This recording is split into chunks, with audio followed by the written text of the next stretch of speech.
Hello दोस्तों, नमस्कार, प्रणाम। हम दोनों भाई के चैनल में आप लोगों को स्वागत है। वो वादा पूरा कर सकते हैं राजा राम जी? शिवानंद मौर्य जी, बताइए कुछ इसके बारे में। नमस्कार, प्रणाम, हर हर महादेव। काराकाट के जो सांसद राजा राम महतो जी प्रेजेंट टाइम में हैं, उनको भी नमस्कार प्रणाम। काराकाट जनता से मेरा यही आग्रह है कि राजा राम महतो जी तो अपना सांसद बन चुके हैं, उनसे अच्छे ढंग से आप लोग काम करवाइए, जो भी विकास के हो। और ये भी सुनने में आ रहा है कि जितना उनको जीतने का माहौल था, कि हल्ला हो रहा था कि पवन सिंह जीत जाए, उससे कई गुना ज़्यादा उनको हारने का भी हल्ला हो रहा है कि पवन सिंह जी हार गए हैं, पवन सिंह जी हार गए हैं। इसके विषय में आप क्या बोलना चाहते हैं आप? देखिए, अच्छे काम पे लोग बहुत कम ध्यान देते हैं, बुरे काम पे लोग ज़्यादा ध्यान देते हैं। वही देशभक्ति गाना गाइए, कोई नहीं सुनेगा। अभी लहंगा चुंदरी चोली वाला गाना गाइए, पूरा वर्ल्ड सुनेगा। इसमें क्या है, पवन सिंह जो अभी जीतने वाले थे उस टाइम में उतना चुनाव के माहौल में उतना कोई नहीं प्रशंसा कर रहा है, लेकिन जब पवन सिंह जी जो हार गए हैं, उसके लिए हर एक लड़के से बच्चे तक जुबान पे यही है कि पवन सिंह हार गया, पवन सिंह हार गया और राजा राम महतो जी जीत गया। तो इस पर मैं यही कहना चाहूँगा कि जो भी अपना प्रत्याशी जो है सांसदीय, उनसे काराकाट के जनता से मेरा आग्रह है कि आप लोग उनसे काम करवाइए और दिल से काम करवाइए।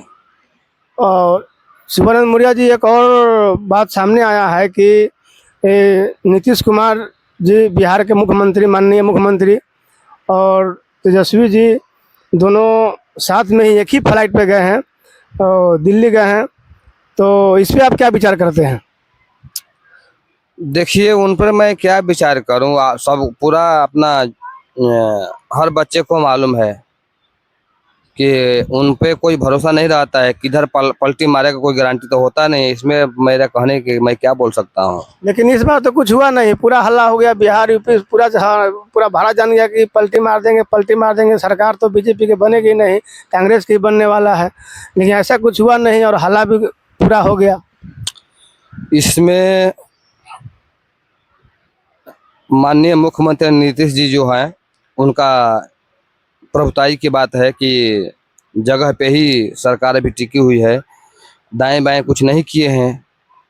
तो ये उनके ऊपर डिपेंड करता है कि पलटी क्यों नहीं मारे, या सब लोग के यही हालत है कि पलटू चाचा पलटी मारेंगे, लेकिन वो अपना मुख्यमंत्री जो जगह पे ही खड़े हैं।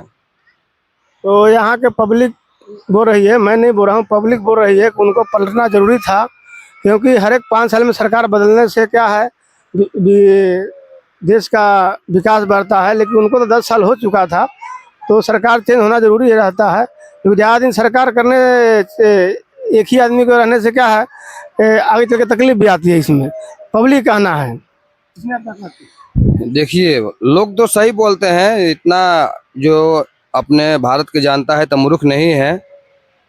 सोचता है कि सरकार चेंज होए, नया नया विकास होए, सब सोचता है। अगर एक ही जगह पर अगर एक ही आदमी अगर पूरा जिंदगी भर रहेगा तो कोई चेंजिंग सवाल तो दिखाई देगा नहीं, और अपने हिसाब से अब काम करेगा। अगर सरकार इधर चेंज भी होता है तो थोड़ा सबका जोश से, जिस सरकार को अपना ये बहुमत होगा, वो सरकार अपने दिल से काम करेगी। वो सोचेगी कि मैं उनसे ज़्यादा काम कर दूं कि मेरा नाम हो जाए, और ये पार्टी पर फिर ये इसका सरकार गिरेगा। आने वाला जो जिसका सरकार आएगा वो सोचेगा मैं इससे टफ काम करूंगा कि मेरा नाम हो जाए। ये नाम करने के चक्कर में भारतीय जनता को विकास अच्छा खासा हो जाता है। देखिए, 2014 में माननीय प्रधानमंत्री श्री नरेंद्र मोदी जी जीते थे, भारी मतों से जीते थे। और दूसरे बार 2019 में जीते, वो भी भारी मतों से जीते। लेकिन इस बार बहुत कम सीटें आई। इसमें आप क्या कहना चाहते हैं? देखिए, इसमें मेरे को कहने की जरूरत नहीं है। अपना जो जो पार्टी में सीट कम है, उनको खुद पता होगा कि क्या मेरे में वजह था कि मेरा सीट कम आया। कुछ कमियां होगा, कुछ गलतियां हुई होगी, तभी तो सीट इतने एक पे कम होना था। यहाँ तो पूरी भारत में आंकड़ा थी कि 400 अबरी पार जाएगी, मोदी सरकार 400 पार, ऐसा पूरा नारे लग रहे थे। लेकिन ऐसा हुआ नहीं, पूरा बाजी पूरी पलट गई। देखिए, इसमें क्या है कि जितना ये मतदान जो लोग किए हुए, माताओं बहनों भाइयों, ये लोग जितना मतदान किए हुए हैं, दर्शक मूर्ख नहीं है। दर्शक देख रही है कि 5 साल में कितना काम हुआ था। काम देखते हुए अगर अच्छा नहीं उन लोग को लगा होगा तो फिर दूसरे को मतदान कर दिया। इसमें तो काम पे ही डिपेंड करता है। अच्छे ढंग से अगर आप पेश नहीं पब्लिक के सामने आएंगे तो सबका इधर एक दिन जाना ही है। अब देखिए, जब कांग्रेस की सरकार थी उस समय 300 रुपये में गैस सिलेंडर मिलता था, अभी 1100 हो गया। अभी पीएम मोदी अभी हाल में अभी तुरंत जस्ट जीते हैं। आज 9 तारीख को शपथ भी लेने वाले हैं 7:30 बजे, और जीते के साथ में तेल पर भी 10 रुपये भाव बढ़ गया, सरसों तेल पे। बात आपकी सही है, सरसों तेल पे भी भाव बढ़ गया है। तो अब मैं क्या बोलूं, जब से ये अपनी जो सरकारें हैं अब किस हिसाब से अपना सरकार चला रही है कुछ समझ नहीं आ रहा है। वो तो किसान मजदूर आदमियों के ऊपर, वही किसान आदमी जाता है कुछ ना कुछ खरीदने के लिए तो भाव बढ़ाता है तो कहीं से भुगतान करना ही पड़ता है, मजबूरी है भुगतान करना। गरीब आदमी तो कहीं न कहीं से आदमी खाएगा ही, जिसको एक रोटी खाना हो तो आधा खाएगा। लेकिन इसमें प्रधानमंत्री जी को कुछ सोचना चाहिए, क्योंकि चलिए रेट बढ़ा रहे हैं उससे कोई आपत्ति नहीं है, बढ़ना भी चाहिए, लेकिन उसके साथ साथ में जो भी यहाँ के मजदूर लोग हैं उनके बारे में भी उनको सोचना चाहिए। वो आदमी 2 पैसा कमाएगा तो 2 पैसा खर्च करने में भी कोई सोचेगा नहीं। आप 10 की जगह 20 बढ़ा दीजिए, कोई तकलीफ नहीं, लेकिन उनके बारे में कुछ सोचें। इसमें आप क्या सोचना चाहते हैं? देखिए इसमें क्या है, गरीब मजदूर आदमियों का रोजगार अगर बढ़ के मिलता है तो 10 रुपये बढ़ा के देने में कोई तकलीफ नहीं है। जिस मजदूर गरीब आदमी जो है उसका अगर रोजगार ही नहीं मिलेगा, रोजगार ही नहीं रहेगा तो वो 10 रुपये कहाँ से ला के देगा। वो तो इधर उधर मजबूरी है, कहीं से 2 रुपये 5 रुपये कमा के 10 रुपये चुकता कर रहा है। अब यहाँ क्या है, पहले सरकारी नौकरी साले साले निकलता था, और अब तो सरकारी नौकरी भी सुनने को भी नहीं मिल रहा कि किसी को सरकारी नौकरी लगा है, कोई वैकेंसी निकला है। ये कुछ समझ में नहीं आ रहा हमको कि अभी क्या कर रहे हो। अब ये नौकरी के विषय में तो अपनी भारत सरकार समझे क्या करे क्या नहीं करेंगी। लेकिन पब्लिक के ऊपर और जो भी नौजवान के ऊपर जो पढ़ते लिखे हैं, मेहनत करके पढ़ रहे हैं, उनके बारे में उनको सोचना चाहिए एक बार। हमको लगता है इसी का झटका तो नहीं है कि जो नौकरी नहीं दे पा रहे हैं, पढ़े लिखे रोजगार आदमी घर पे बैठा हुआ है, इसके लिए तो कहीं ऐसा तो नहीं कि कुछ वोट में कमी आई इसके लिए इनको सीट कम हो गई। देखिए पब्लिक को जो कमी अगर दिखेगा वो चुनाव के बाद में पता चल जाता है कि मेरे में क्या कमी था कि मेरा सीट नहीं निकला। वो तो खुद जो कैंडिडेट लड़ता है, जो लड़वाता है, उसको खुद पता चल जाता है कि मेरे में कहाँ से कमी हो रहा है कि मैं चुनाव नहीं जीत पा रहा हूँ। तो कुछ ना कुछ कमी हुआ होगा। मैं ये भाई भारतीय जनता दल ये बीजेपी पर मैं अंगुली नहीं उठा रहा हूँ, लेकिन इतना तो मैं जरूर कहूँगा कि हर जो भी है अपना भारत निवासी है उनको रोजगार दिया जाए ताकि गरीब आदमी कैसे भी जी सके और 2 रुपये कहीं से कमा के अपना पेट पालन कर सकें। और महंगाई के हिसाब से जो 5 रुपये 2 रुपये 10 रुपये जो महंगाई पड़ रहा है उसको पूर्ति कर सकें।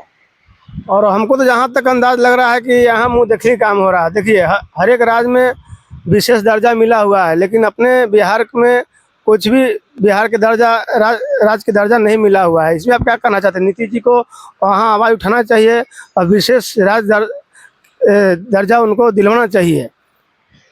देखिए अपने बिहार जो है तो कि बिहार के विषय में बिहार सरकार को समझना चाहिए कि मेरा किस हिसाब से विकास होना चाहिए, हमारे बिहार में क्या कमी है, हमको किस हिसाब से मैं करूं काम कि मेरे को बिहार के लोग एक बार में मेरे को हाथ पर ले करके घूमे।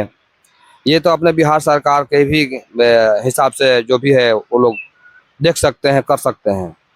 तो एक बार आखिरी बात है मौर्य जी कि एक बार आप मोदी जी की सरकार से और नीतीश सरकार के कुछ बोलिए कि विशेष दर्जा के बारे में उनको एक बार बोलिए, शायद हमारी आवाज़ सुन रहे हूँ।